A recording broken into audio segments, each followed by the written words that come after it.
Good morning student.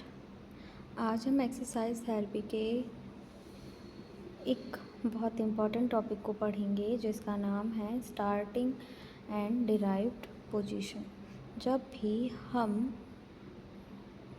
किसी patient को exercise करवाते हैं या फिजियोथेरेपी सेशन स्टार्ट करते हैं, सबसे पहला क्वेश्चन आता है पेशेंट को किस पोजीशन में रखा जाए। ये बहुत इम्पॉर्टेंट डिसीजन होता है। अगर पोजीशन गलत होगी तो एक्सरसाइज का इफ़ेक्ट कम हो जाएगा और इंजरी का रिस्क बढ़ सकता है। इसीलिए हर फिजियोथेरेपिस्ट और एक्सरसाइज थेरेपिस्ट को स्टार्टिंग पोजीशन की प्रॉपर नॉलेज होनी चाहिए। आज हम सिर्फ पोजीशंस का नाम नहीं बल्कि ये भी समझेंगे कि पोजीशन का पर्पस क्या होता है, किस मसल पर वर्क होता है, बॉडी पर क्या इफ़ेक्ट पड़ता है और किस कंडीशन में कौन सी पोजीशन यूज़ करते हैं। ये टॉपिक हम पढ़ने वाले हैं, ठीक है। तो स्टार्ट करते हैं इंट्रोडक्शन से। इंट्रोडक्शन में आपका दिया हुआ है starting position are the basic body posture assumed at the beginning of any exercise or movement. These positions provide stability, balance, and proper alignment, which are essential for effective performance of exercises and for preventing injuries. मतलब exercise शुरू करने से पहले body की वो basic posture या body alignment जिसमें patient को रखा जाता है। हर एक्सरसाइज की एक स्टार्टिंग पोजीशन होती है। जैसे वॉकिंग स्टार्ट करने से पहले पेशेंट स्टैंडिंग पोजीशन में होता है और सिट अप करने से पहले पेशेंट लेइंग पोजीशन में होता है। पुल अप करने से पहले पेशेंट हैंगिंग पोजीशन पे होता है। इसीलिए स्टार्टिंग पोजीशन किसी भी मूवमेंट का बेस होती है, जैसा कि आप इमेज में देख सकते हैं, ठीक है।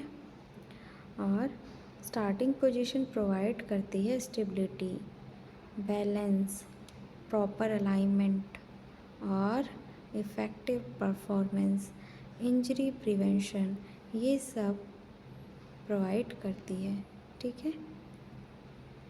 जैसे एक बिल्डिंग बनानी है, ठीक है। सोचिए अगर एक बिल्डिंग बनानी है, सबसे पहले फाउंडेशन बनाई जाती है। अगर फाउंडेशन वीक होगी तो बिल्डिंग कभी स्ट्रॉन्ग नहीं बनेगी। अगर फाउंडेशन ही वीक होगी तो बिल्डिंग कभी भी स्ट्रॉन्ग नहीं बनेगी। वैसे ही एक्सरसाइज की फाउंडेशन होती है करेक्ट स्टार्टिंग पोजीशन। अगर बॉडी सही अलाइनमेंट में नहीं होगी तो मूवमेंट भी इनकरेक्ट होगी।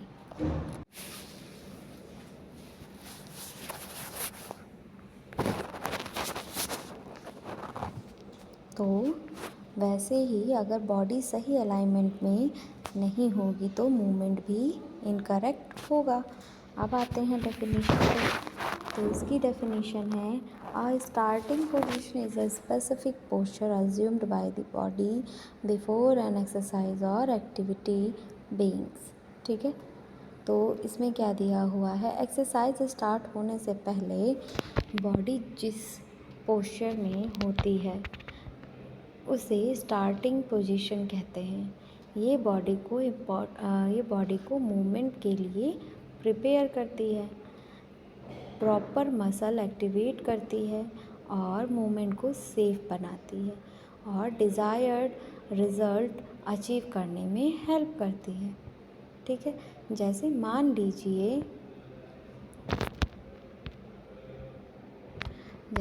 लीजिए किसी पेशेंट को शोल्डर एक्सरसाइज करवानी है। अगर पेशेंट गलत पोजीशन में बैठा है, शोल्डर मसल की जगह नेक मसल काम करने लगेंगे, ठीक है। शोल्डर मसल की जगह नेक मसल काम करने लगेंगे। अब इसकी वजह से एक्सरसाइज इफ़ेक्टिव नहीं होगी, ठीक है, पेन इंक्रीज़ हो सकता है, इसीलिए करेक्ट स्टार्टिंग पोजीशन बहुत ज़रूरी है। ठीक है, अब इम्पोर्टेंस ऑफ स्टार्टिंग पोजीशन। ठीक है, तो provides proper alignment and posture. सबसे पहले बॉडी को करेक्ट अलाइनमेंट देना ज़रूरी है, जैसे हेड, शोल्डर, स्पाइन, हिप, नी, एंकल सब एक प्रॉपर लाइन में रहते हैं। इससे अननेसेसरी स्ट्रेस नहीं पड़ता। इससे क्या होता है, अननेसेसरी स्ट्रेस नहीं पड़ता।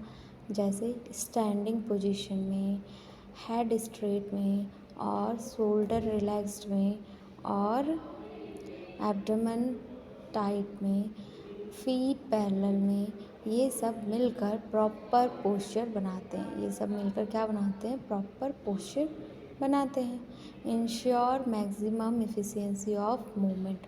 करेक्ट पोजीशन से मसल्स एफिशिएंटली वर्क करती हैं, कम एनर्जी लगती है, मूवमेंट स्मूथ होता है और पेशेंट जल्दी फटीग नहीं होता।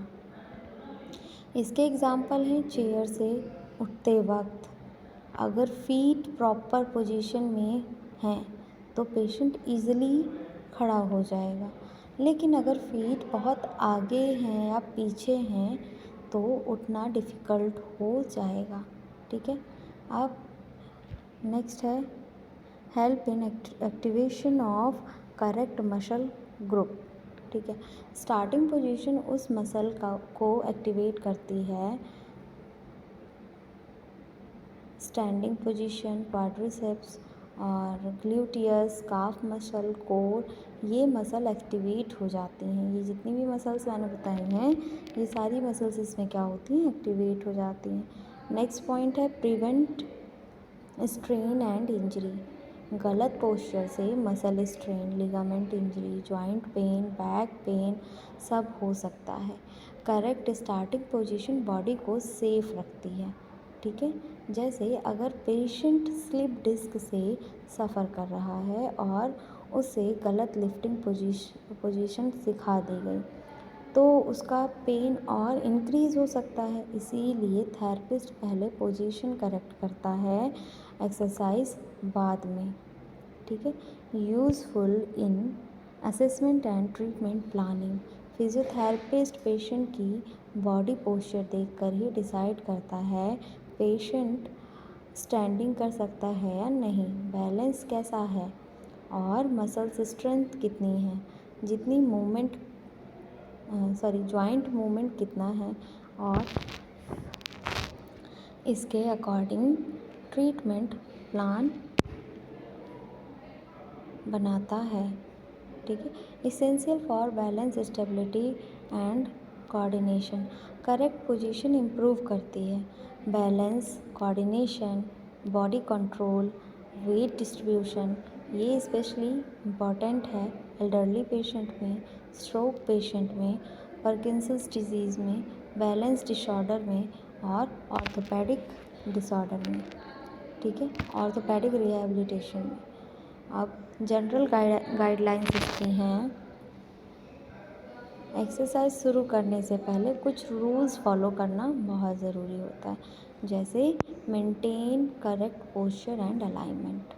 ठीक है, हेड स्ट्रेट रखना, शोल्डर रिलैक्स्ड कर रखना, बैक स्ट्रेट और हिप न्यूट्रल और फीट प्रॉपरली प्लेस्ड होने चाहिए। ये सब मेंटेन करना चाहिए। रीज़न, इससे मसल इक्वली वर्क करती हैं, जॉइंट स्ट्रेस कम होती है। ठीक है, नेक्स्ट है keep the body relaxed and stable. ठीक है, बॉडी को अननेसेसरीली टाइट नहीं रखना, सिर्फ रिक्वायर्ड मसल्स एक्टिव होनी चाहिए, बाकी मसल्स रिलैक्स्ड रहेंगी। जैसे स्टैंडिंग पोजीशन में फेस रिलैक्स्ड रहता है, नेक रिलैक्स्ड रहता है, लेकिन कोर मसल्स एक्टिव रहती हैं। नेक्स्ट है breathing should be slow and controlled.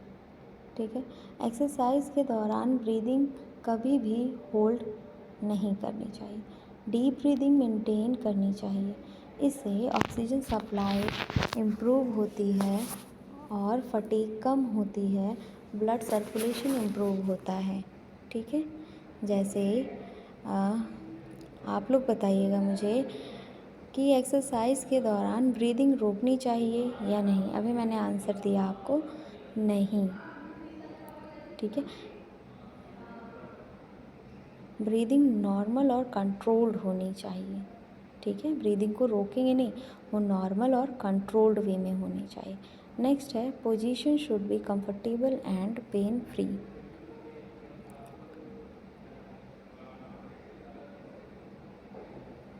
तो पेशेंट को कभी भी फोर्सफुली किसी पोजीशन में नहीं रखना।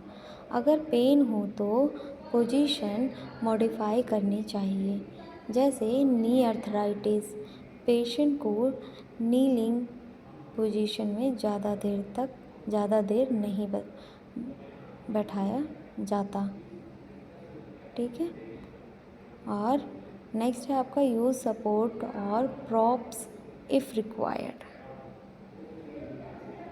अगर पेशेंट वीक है तो chair, wall, pillow, cushion, walker, parallel bar का यूज़ कर सकते हैं। ये पेशेंट की सेफ्टी के लिए होता है। ठीक है, ये किसके लिए होता है? पेशेंट की सेफ्टी के लिए होता है। नेक्स्ट है हमारा स्टैंडिंग पोजीशन। स्टैंडिंग पोजीशन में क्या है? सबसे पहली और सबसे कॉमन स्टार्टिंग पोजीशन है स्टैंडिंग पोजीशन। ठीक है, स्टैंडिंग पोजीशन का मतलब है पेशेंट दोनों पैरों पर सीधा खड़ा होता है और बॉडी का वेट दोनों फीट पर इक्वली डिस्ट्रीब्यूट होता है। ये सबसे नेचुरल और फंक्शनल पोजीशन मानी जाती है। ठीक है, और हम रोज़ाना मैक्सिमम एक्टिविटीज़ इसी पोजीशन में करते हैं।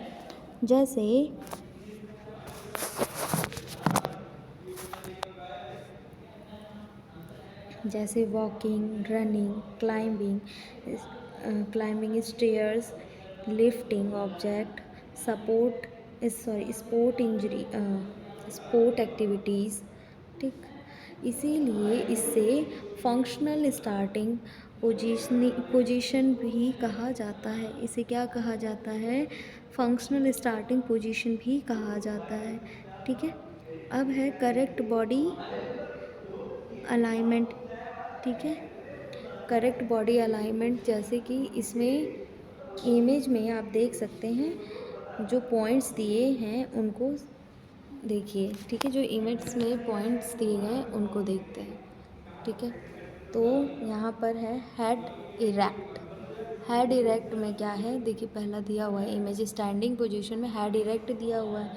हेड इरेक्ट का मतलब क्या है? सर सीधा होना चाहिए, ना ज़्यादा आगे ना ज़्यादा पीछे। रीज़न, नेक मसल पर अननेसेसरी स्ट्रेस नहीं पड़ता। ठीक है, नेक मसल पर अननेसेसरी स्ट्रेस नहीं पड़ता। शोल्डर रिलैक्स, शोल्डर को अननेसेसरी ऊपर नहीं उठाना, रिलैक्स पोजीशन में ही रखना है। इससे नेक में पेन नहीं होता। नेक्स्ट है एब्डोमेन। तो एब्डोमेन इन में है बॉडी, हाँ, कोर मसल हल्का कॉन्ट्रैक्ट रहते हैं। कोर मसल्स कैसे रहते हैं? हल्का कॉन्ट्रैक्ट रहते हैं। ठीक है, ये स्पाइन को सपोर्ट करते हैं। ये किसको सपोर्ट करते हैं? स्पाइन को सपोर्ट करते हैं। बैलेंस इम्प्रूव होता है इनसे। ठीक है, नेक्स्ट है वेट इवनली डिस्ट्रीब्यूटेड। बॉडी का वेट दोनों पैरों पर इक्वल होना चाहिए। अगर एक पैर पर ज़्यादा वेट होगा, हिप और नी पर स्ट्रेस पड़ेगा। अगर एक पैर पे ज़्यादा वेट होगा तो हिप और नी पर स्ट्रेस पड़ेगा। इससे बैलेंस इम्प्रूव नहीं होगा। ठीक है, और दोनों पे बराबर होगा तो बैलेंस इम्प्रूव होगा। नेक्स्ट है feet parallel hip width apart. ठीक है, फीट शोल्डर विड्थ या हिप विड्थ के अकॉर्डिंग पैरेलल होनी चाहिए। इससे भी बैलेंस इम्प्रूव होता है। ठीक है, नेक्स्ट है मसल वर्क। स्टैंडिंग पोजीशन में मेनली कौन सी मसल्स काम करती हैं? तो quadriceps, gluteus Maximus, calf muscle, erector spine और एब्डोमिनल मसल वर्क करती हैं। ठीक है, जैसे क्वाड्रिसेप्स नी को स्टेबल रखती हैं, ग्लूटियस हिप को सपोर्ट देती हैं, काफ मसल्स बैलेंस मेंटेन करती हैं, कोर मसल क्या करते हैं? बॉडी को सीधा रखती हैं, और इरेक्टर स्पाइनी ये स्पाइन को इरेक्ट रखते हैं। ठीक है, और इनके इफ़ेक्ट्स क्या क्या होते हैं? इनके इफ़ेक्ट्स हैं, देखिए दिया हुआ है, इनके इफ़ेक्ट हैं पोस्चर इम्प्रूव होता है, बैलेंस इम्प्रूव होता है, वेट बियरिंग बढ़ता है और लोअर लिम्ब मसल स्ट्रॉन्ग बनते हैं, कोऑर्डिनेशन इम्प्रूव होती है इससे। ठीक है, ये इसके इफ़ेक्ट्स हैं। अब यूजेस तो स्टैंडिंग पोजीशन यूज़ होती है गेट ट्रेनिंग के लिए, बैलेंस एक्सरसाइज के लिए, फंक्शनल एक्टिविटीज़ के लिए और स्ट्रेंथनिंग एक्सरसाइज के लिए, वेट बियरिंग एक्सरसाइज के लिए। ठीक है, हमेशा याद रखिएगा वेट इक्वल होना चाहिए, बैक स्ट्रेट, शोल्डर रिलैक्स्ड और हेड इरेक्ट होने चाहिए। ठीक है, अब अगर पेशेंट एक पैर पर ज़्यादा वेट डाले तो क्या होगा? क्या होगा? बैलेंस ख़राब होगा और जॉइंट पर एक्स्ट्रा प्रेशर पड़ेगा। ठीक है, अब आते हैं नीलिंग पोजीशन पे। देखिए सेकंड क्या है? सेकंड इमेज है हमारी नीलिंग पोजीशन। ठीक है, तो नीलिंग पोजीशन में पेशेंट दोनों घुटनों के बल होता है। नीलिंग पोजीशन में क्या होता है? पेशेंट दोनों घुटनों के बल होता है, फीट पीछे की तरफ रहते हैं, बैक स्ट्रेट रहती हैं। ये बैलेंस और हिप स्टेबिलिटी दोनों को इम्प्रूव करने में हेल्प करता है। ठीक है, या फिर यूज़ होती है। करेक्ट अलाइनमेंट क्या है? जैसे कि बैक स्ट्रेट, एब्डोमेन इन और हिप्स नीज के ऊपर और टोज़ बैकवर्ड, हेड स्ट्रेट। ठीक है, नेक्स्ट है मसल वर्क। मसल वर्क में क्या है? Main muscle quadriceps, gluteus, hamstring और एब्डोमिनल मसल्स। ठीक है, क्वाड्रिसेप्स नी स्टेबलाइज करती हैं और हैमस्ट्रिंग हिप और नी को सपोर्ट करते हैं, ग्लूटियस हिप कंट्रोल करता है और कोर बैलेंस मेंटेन करता है। इसके इफ़ेक्ट क्या क्या होते हैं? इसके इफ़ेक्ट होते हैं नीलिंग पोजीशन से हिप स्टेबिलिटी इम्प्रूव होती है, बैलेंस इम्प्रूव होता है, टाइट थाई मसल्स स्ट्रॉन्ग होते हैं, कोर मसल एक्टिवेट होते हैं और पोस्चर बेटर होता है। और ये पोजीशन यूज़ होती है हिप एक्सरसाइज में, बैलेंस ट्रेनिंग में, फंक्शनल एक्टिविटीज़ में, रिहैबिलिटेशन में, कोर स्टेबिलिटी में और पीडियाट्रिक फिजियोथेरेपी में ये यूज़ होती है। ठीक है, जैसे सेरेब्रल पैल्सी के चिल्ड्रन को बैलेंस इम्प्रूव करने के लिए नीलिंग एक्सरसाइज कराई जाती है। और इसके प्रिकॉशंस हैं, अगर पेशेंट को नी अर्थराइटिस, रिसेंट नी इंजरी या फिर सर्जरी, सीवियर नी पेन हो तो नीलिंग पोजीशन अवॉइड करनी चाहिए या फिर कुशन यूज़ करना चाहिए। ठीक है, नेक्स्ट है सिटिंग पोजीशन। अब सिटिंग पोजीशन में क्या है? फीट फ्लोर पर रहते हैं, बैक इरेक्ट होती है और ये एल्डरली पेशेंट और वीक पेशेंट के लिए सेफेस्ट पोजीशन में से एक है। ठीक है, करेक्ट अलाइनमेंट इसका बैक स्ट्रेट, शोल्डर रिलैक्स्ड होते हैं, हैंड थाई पर और फीट फ्लोर पर, नी अप्रॉक्सीमेटली 90 डिग्री पर होता है।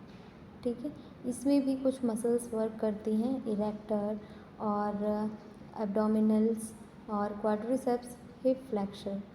ठीक है, ये मसल्स इसमें वर्क करती हैं। और इसके इफ़ेक्ट्स हैं सिटिंग पोजीशन, और पोस्चर इम्प्रूव करती हैं, ट्रंक स्टेबिलिटी बढ़ाती हैं, अपर लिम्ब एक्सरसाइज के लिए सपोर्ट देती हैं, बैलेंस इम्प्रूव करती हैं। और यूजेस कहाँ कहाँ होता है इसका यूजेस है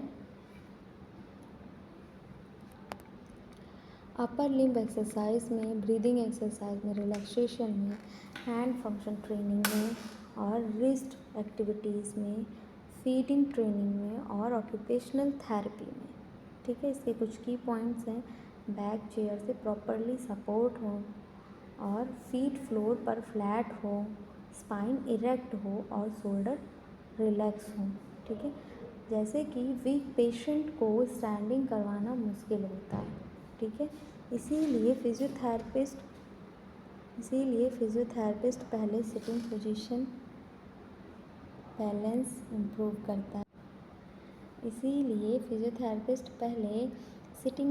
इम्प्रूव करता है। उसके बाद स्टैंडिंग सिखाता है। अब जैसे एग्जांपल, स्ट्रोक पेशेंट सबसे पहले सिटिंग बैलेंस करता है, फिर स्टैंडिंग, फिर उसके बाद वॉकिंग। ये रिहैबिलिटेशन का नॉर्मल सीक्वेंस है। ठीक है, नेक्स्ट है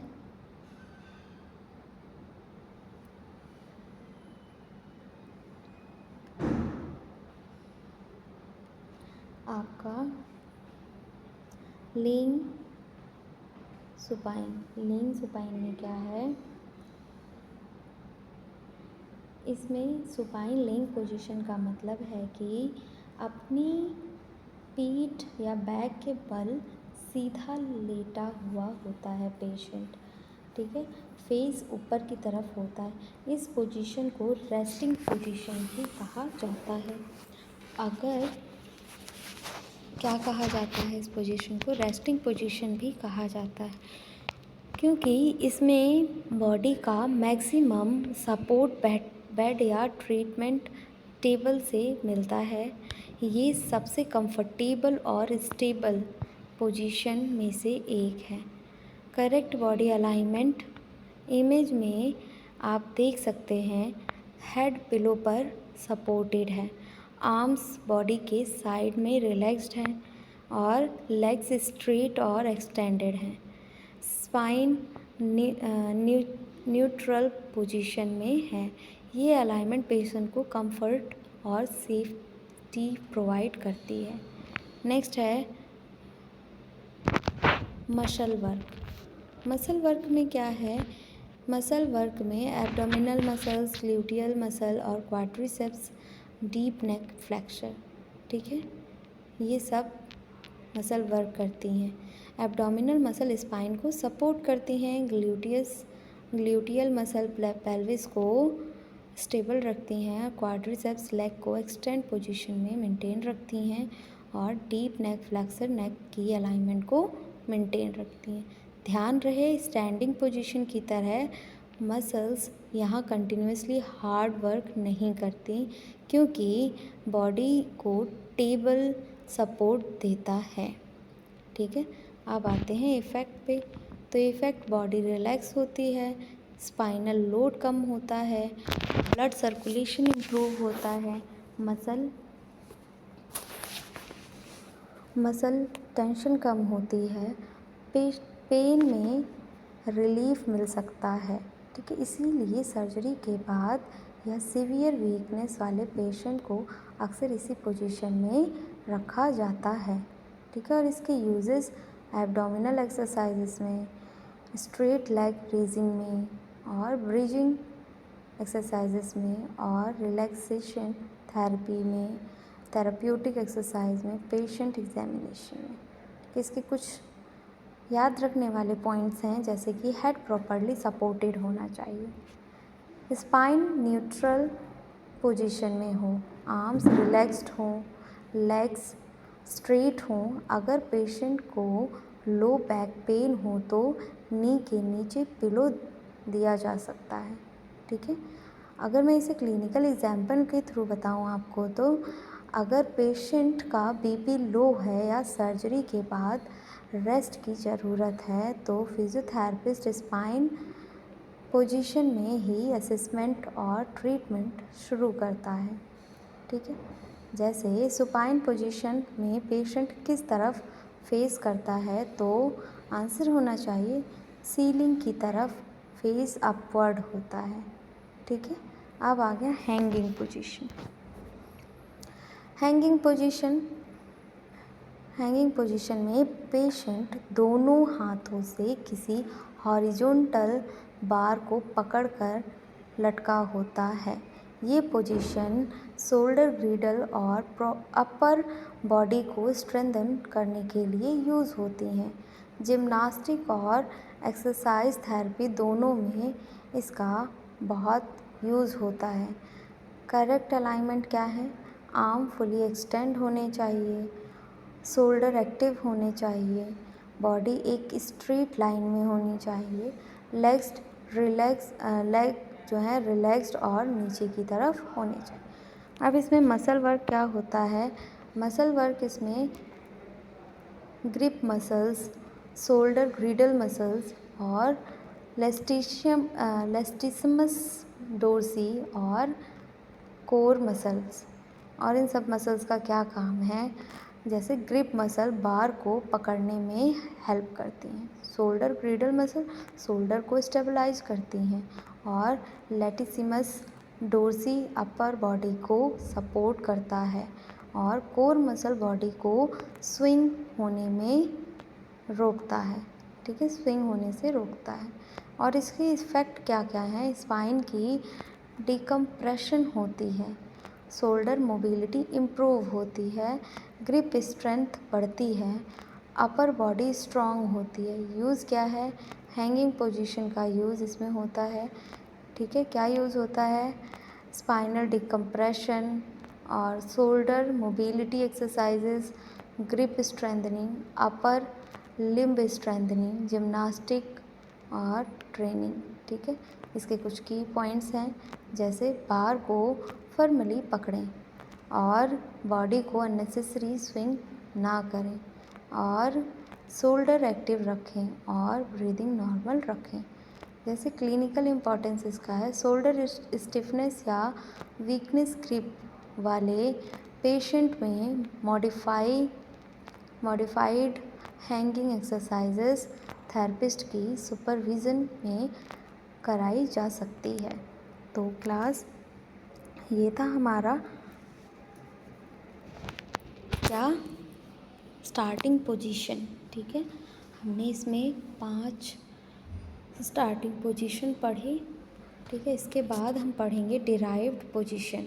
ये 6 डिराइव्ड पोजीशन है जिसे हमें पढ़ना है। तो क्लास एंड करने से पहले आपको एक नोटिस दे दें कि अगर आप लोगों ने BAMS, BHMS, BUMS, BNYS किया है तो लीगल वे में प्राइमरी स्टेज पे एलोपैथिक प्रैक्टिस अगर करना चाहते हैं तो मैं आपको लीगल कोर्स के बारे में बता रही हूँ। CCH जिसका नाम है, ये 1 साल का कोर्स है और इसकी कंप्लीट फ़ीस है 25,000। ठीक है, 25,000 इसकी फ़ीस है। एक और कोर्स है जिसका नाम है टेलीमेडिसिन कोर्स। अगर आप अपना मेडिकल स्टोर चला रहे हैं, उसे फार्मा क्लिनिक में चेंज करना चाहते हैं तो आपके लिए बेस्ट है टेलीमेडिसिन कोर्स। इसमें आपको बताया जाएगा कैसे आप अपने मेडिकल स्टोर को कॉरपोरेट मेडिकल स्टोर से बेहतर कर सकते हैं और एक हेल्थ केयर का इकोसिस्टम डेवलपमेंट कर सकते हैं। इसमें आप डॉक्टर से ऑडियो वीडियो कॉल पे कनेक्ट हो सकते हैं और इसकी भी कंप्लीट फ़ीस है 25,000। क्लास अगर आप लोग इन दोनों में से किसी भी कोर्स को लेके इंटरेस्टेड हैं, ठीक है, और अगर आपको करना है तो हमारे दिए गए नंबर पे कॉल करके कांटेक्ट कर सकते हैं। देखिए दोनों ही कोर्स बहुत इम्पोर्टेंट है। ठीक है, जैसे जैसे फार्मा क्लिनिक अगर मेडिकल स्टोर को फार्मा क्लिनिक में चेंज करना है, ठीक, तो वो क्या कर सकता है? वो टेलीमेडिसिन कोर्स कर सकता है। और जिसने BNYS, BUMS, BHMS, BMS किया है तो वो क्या कर सकता है, वो CCH कर सकता है। दोनों ही कोर्स अपने में एक अलग अलग रोल प्ले करते हैं और बहुत अच्छे कोर्सेज़ हैं। अगर आप लोगों को करना है, आप लोग इंटरेस्टेड हैं, तो आप लोग दिए गए नंबर पे कॉल कर सकते हैं। जो वीडियो पे नंबर शो हो रहा है, इस नंबर पे कॉल करके कांटेक्ट कर सकते हैं, अपने डाउट्स को क्लियर कर सकते हैं। Thank you class.